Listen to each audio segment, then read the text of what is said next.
Welcome to the Nonprofit Thrivability series, a podcast by Beyond the Blog. I'm your host, Read Corley, consultant and podcast host with the Patterson Foundation. Today, we're talking about margin and mission ignition with Rick Yocum, the executive director of the Humane Society of Manatee County. Rick has been through the MMI program twice now for his veterinary clinic and his dermatology branch of the veterinary clinic, and you'll get to hear all about that right now. Without further ado, please welcome Rick Yocum. All right, Rick, thank you so much for joining us here today. Why don't you start us off with telling us a little bit about the Humane Society of Manatee County and your social enterprise venture? Okay, so the Humane Society of Manatee County has been in existence since 1971. We operate a no-kill shelter. We're in 14th Street West in downtown Bradenton. The organization has grown from one small building many years ago to a 2.5 acre campus that includes a 10,000 square foot veterinary clinic and our Second Chance Adoption Center. And that campus might be growing even more, which we might talk about here in a little bit. But we are here today to talk about margin and mission ignition. So what is your social enterprise venture? How was your experience working with margin and mission ignition, and where are you in that process right now? Okay, so we've actually done two ventures with margin and mission. The first was back maybe 8 years ago, and the thing we tried to work on then was to increase revenue in our veterinary clinic, which is one of the main funding sources for the organization. And the veterinary clinic was floundering a bit. We had the opportunity to work with Margin and Mission, which has been an awesome experience all the way through, and the support of Patterson Foundation, obviously, and working with Sarah Leonard in fundraising. And it really was to make sure that low to moderate cost or no charge veterinary care was available for the people in Manatee, Sarasota County. And so this was an existing program by you guys, and then what was the process of working with Margin and Mission Ignition now to turn it into something that, like you said before we started recording, is now running pretty smoothly? So we had the physical capacity with our veterinary clinic, but we didn't have the volume of clients that we needed, and worked with Margin and Mission. And the great part about working with them, their name says it all. It was very important to me that we were sure that anything that we ventured into was mission-based. And the whole process was focused on that. It included my board members, my staff, members of the public, volunteers in those early meetings. And those were all the stakeholders that helped us develop what we are today. And so talk a little bit about those meetings. Were those listening sessions with the public? What did you discover from those that you ended up taking into Margin and Mission Ignition? I love the question about listening, because there's a great saying that I've always loved, that God gave us one mouth and two ears, and we should take advantage of that ratio. We listened to our staff and members of the public as far as what the need was, what was missing in the community as far as being able to support and help people. And every decision we made was based on that. And then the meetings with the board members and staff with Margin and Mission, they put it's like bumper bowling. They put great guardrails in place to make sure that you stayed mission-based, which we did. And we were able to increase the services that we were offering to the public and their animals. And so what were some of those bumpers, some of those guardrails that they put in place? I imagine you had to agree to them as well. So part of the process was in the business planning development was a way to gauge your idea as to how much mission-based it actually was. And because a lot of people had a lot of different ideas to make money, but if it wasn't mission-based, it didn't go into the center of that chart and make it something we could focus on. And that was really important. So I imagine people listening to this, nonprofit leaders who want to take on a social enterprise venture will eventually grapple with that margin versus mission. And, it's of the utmost importance to make sure everything is related to the mission. So what were some of those conversations like? I imagine you guys had to grapple with that as well. There were probably some opportunities that you didn't take because it wasn't mission aligned. What were some of the steps that you guys took in order to adhere to those bumpers and continue along that path?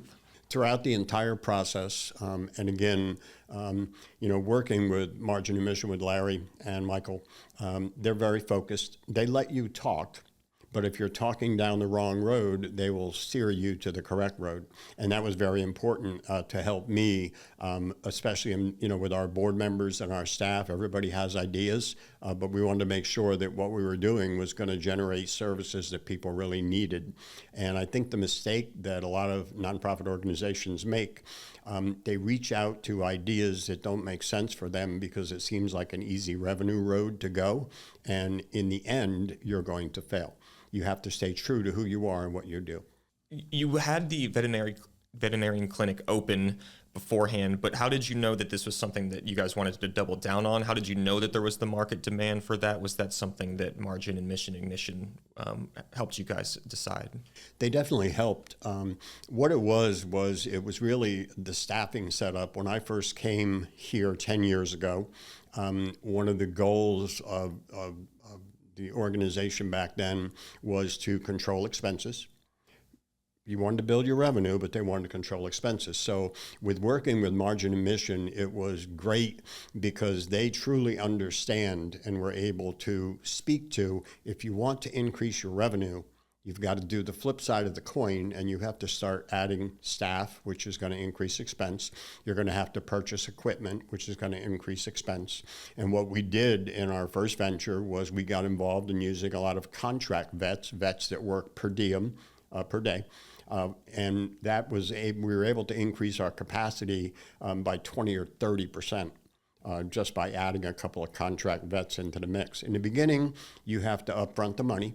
But in the end, and it's still to this day, it's still playing out where the increase in expense is showing increase in revenue. Back then, hitting $1 million in revenue in a veterinary clinic was kind of a dream.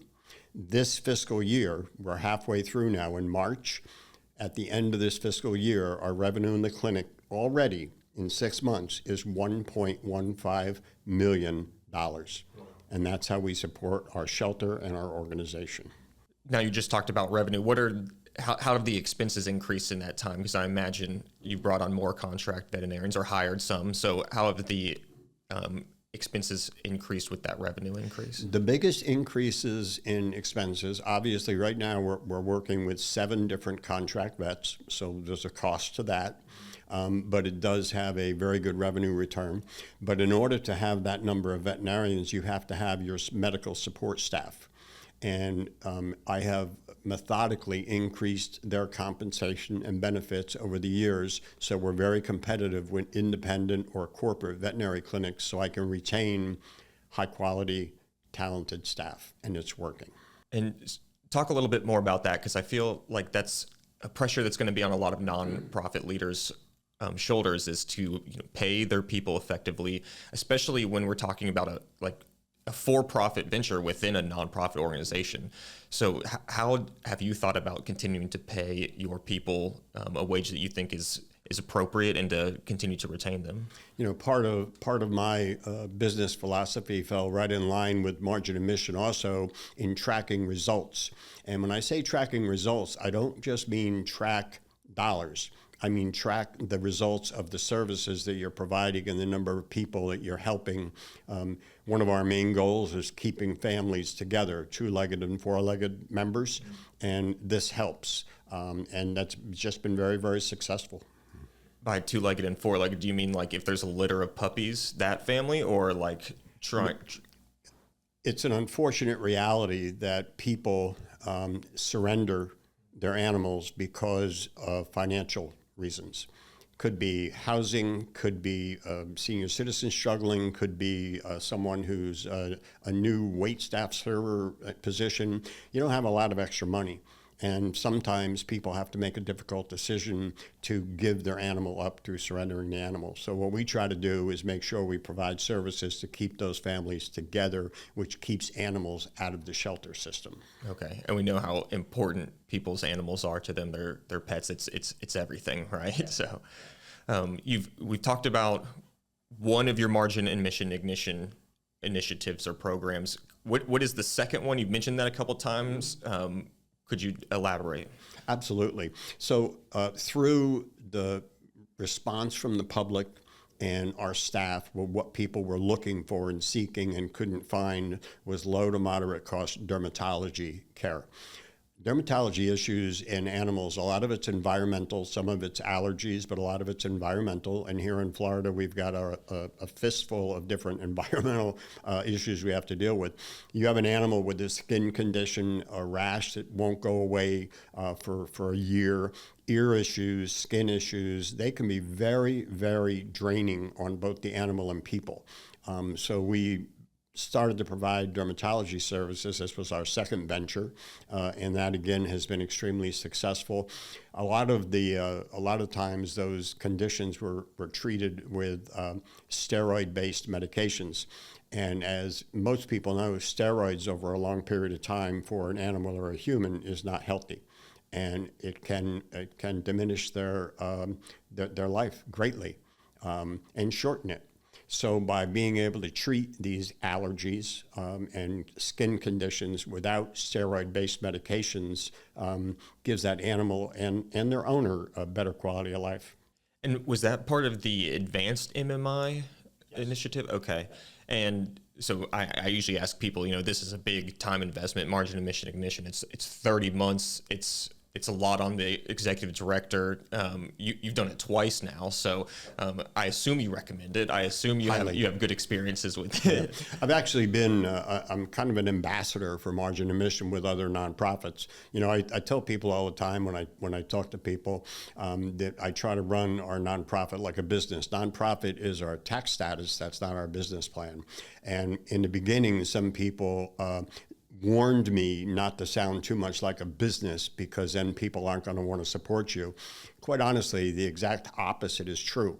If you are working hard yourself to make your organization better and provide more services, people recognize that. People are very smart, and they'll see you as someone who's trying to better the community, and they'll continue to support you. And that's true, again, still today. Yeah, I think that's a narrative that is hopefully changing with help from people like No Margin, No Mission, because as a donor, you want to give your money to an organization that's doing great work and is going to be around. Yes. And having social enterprise ventures to be able to help support the organization through maybe tough times or low donor years or whatever is extremely important. That does bring me to a question though. Was there ever a time when you were running this like a program and realized this is a business and had to make some different decisions than you would if it was just a program? There really wasn't a conflict at any point. We were pretty much focused on the philosophy that Margin of Mission had for us, and there really wasn't too much tension or a clash at any point because it was working immediately. And you could see it working, and you could prove it was working because, again, tracking results is just as important as getting the results. So. You said you could feel it working immediately. What was that moment where you're like, okay, wait, maybe this does work? As soon as the business plan was finished, and by the way, a lot of people, when they hear they're going to be working with consultants, business consultants, Larry, Michael, they think, they're going to come in and write a business plan for me. Well, that's the exact opposite of what the truth is. The truth is they will mentor you, they will give you homework. And it was a big investment of my time, but I knew from the beginning that it was the right thing to do for the organization. And I did our homework and turned in our homework on time, unlike when I was in school. That was a little different. But immediately the board also saw the results. And, when you work for a board of directors, you want to be as open and transparent with them as you can, share all the information. And that's a big part of this process, too, was being able to share that information. So it was a very, very exciting program to be part of. And talk a little bit about your board involvement. When you were going to the board saying, I want to be part of this program, or I'm going to need your guys' support, what were those conversations like? What support did you need from your board in that beginning period? Just talk a little bit more about the board involvement with all of this. Again, for any initiative to be successful in the nonprofit world, I firmly believe that you need the buy-in of your board, your staff, and the public. And in the beginning, those conversations with the board is, this is what I think we should do. Here's who's supporting it. Very important when you talk to board, it's not going to cost you anything. That's always a big tagline there. Yeah. But I'm going to need your time. I'm going to need your involvement in this. And the board stepped up and said, absolutely, let's go for it. They wanted to make the organization more successful and saw this as a way to do it. Was there ever any pushback from the board or staff about any of this that turned out to be a valid consideration? No, and the reason there wasn't is, and this is an old philosophy, if you're going to do something, major change in the way you do business, and it's going to affect your staff and potentially your board, make them part of the process. And again, those are the bumpers that MMI have put in place, that you can't do this if you don't have your board and your staff as part of it. If you're not going to involve your board, you're not going to be able to do the initiative. So that's vastly important. You need to have your staff and your boards buy in on what you're doing, and this program makes that happen. So, yeah, I think I've heard that from other leaders as well. Like, bring your staff along with you so they know why we're making the decisions, how we're making the decisions, and they'll be more bought in to implement those decisions in the long run. How do you balance this? Staff, you have the veterinarian clinic, you have the shelter. How is that relationship between staffs? Because one of them, we're talking nonprofit and for-profit. I understand it's tax status, but there can be different missions associated with each of these ventures. So we're very, very careful that we make sure that we blend our staff during the year. We do retreats where we'll have all staff in one place. We have a program with any new hire. If you're a new hire in the shelter, you're going to work over in the clinic. You're going to have a mentor, and you're going to go over to the clinic, and you're going to understand what all those positions are before you start your position in the shelter, and vice versa for the clinic. You're going to go over and see what the clinic staff has to deal with. We also have a communication tool called Slack. I'm familiar with it. So all of our staff, including administrative staff, can let everybody else know what's going on at any one time across anywhere on our campus, and that's been a big plus too. I think it's funny and interesting and awesome to hear like nonprofit organizations using products like Slack, because you would hear this in like tech bro conversation and stuff like that. But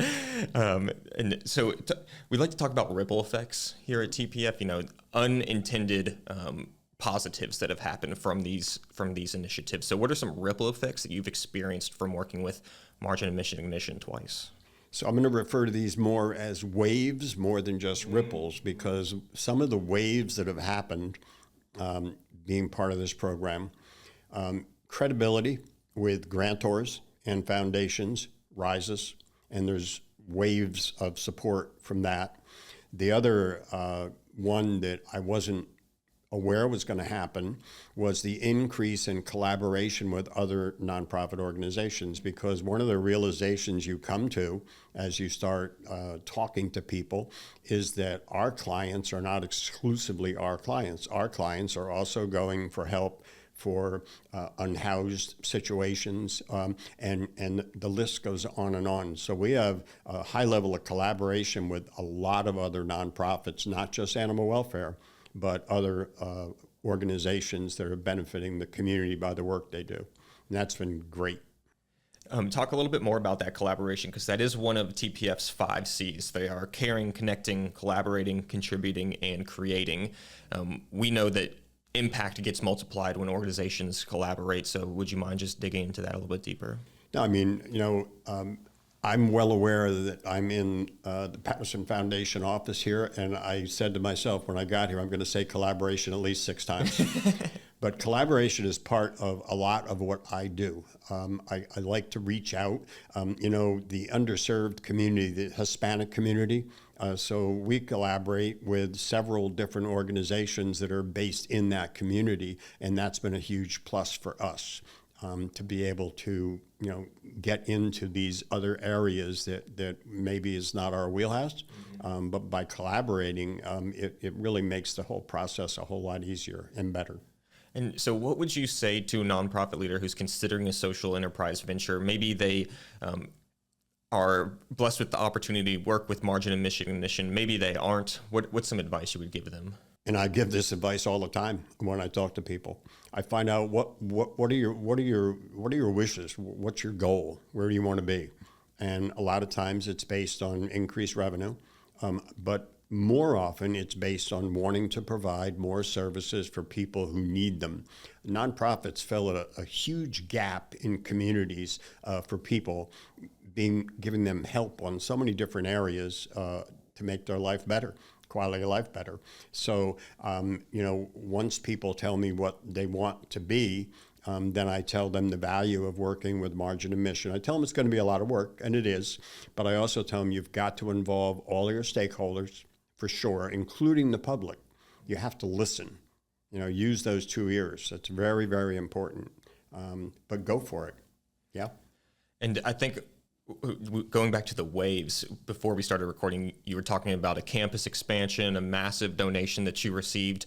And I imagine that some of that might not have happened if it wasn't for the structure that Margin Mission Ignition and the Fueling Dynamic fundraising, it sounds like you did as well, helped put into place. Yeah, look, there are a lot of nonprofit organizations that struggle financially. It's the way it is. But you need to step up, and you need to create initiatives and programs to drive revenue. The days of sitting at your desk waiting for a check to come in the mail, those days are long, long gone. And people like to support winners. People like to support people that are working to better themselves, organizations that are working to better themselves. We were blessed with a major gift, which is going to now allow us, on top of our other financial results that we have, we're going to be able to replace our aged, outdated shelter building, and we're going to be able to, that's about a 6,000 square foot building, we're going to be able to demolish that and construct a brand new facility, 10,000 square feet, that'll allow us to better serve the community, and that should all happen within a 2-year time period. Unfortunately, permitting and things take time, but we've already we'll be selecting an architect sometime in the next 2 weeks. We have already brought an owner's representative, building consultant on board, because I don't wear a hammer and a hard hat to work. I'm the executive director, although I do take fake pictures to show my board when we're doing things. I put a hard hat on, but it's not real. So we're really excited about what the future holds for the organization and for the community. Yeah, well, I'm excited to see what all comes of that as well. As we wind down here, we like to talk about the cookies at TPF, sharing cookies, little pieces of advice or wisdom that you've gained. What's one of your cookies that you'd like to share with the audience, other nonprofit leaders? I'll say this, that probably the most important thing for a nonprofit organization who's considering getting involved with margin and mission and growing their organization is to get the buy-in of your board and your staff and the public. There is an old saying that there's one thing you never want to give one of your board of directors, and that is a surprise. Okay. So be as transparent as you can and open as you can. We haven't won at everything that we've done. We've tried things that didn't work, but that didn't get hidden behind a bookcase that was talked about at the board meeting, and here's why we're not going to continue to do this. It's not working, but here's what we're going to do to replace it. So the real cookie is just be open and honest with all your stakeholders. That's the biggest to me. Beautiful. Well, Rick, thank you so much for taking time out of your day today to come here. Really appreciate it. I appreciate the opportunity to be here. We're excited about the future for not just us, but our community.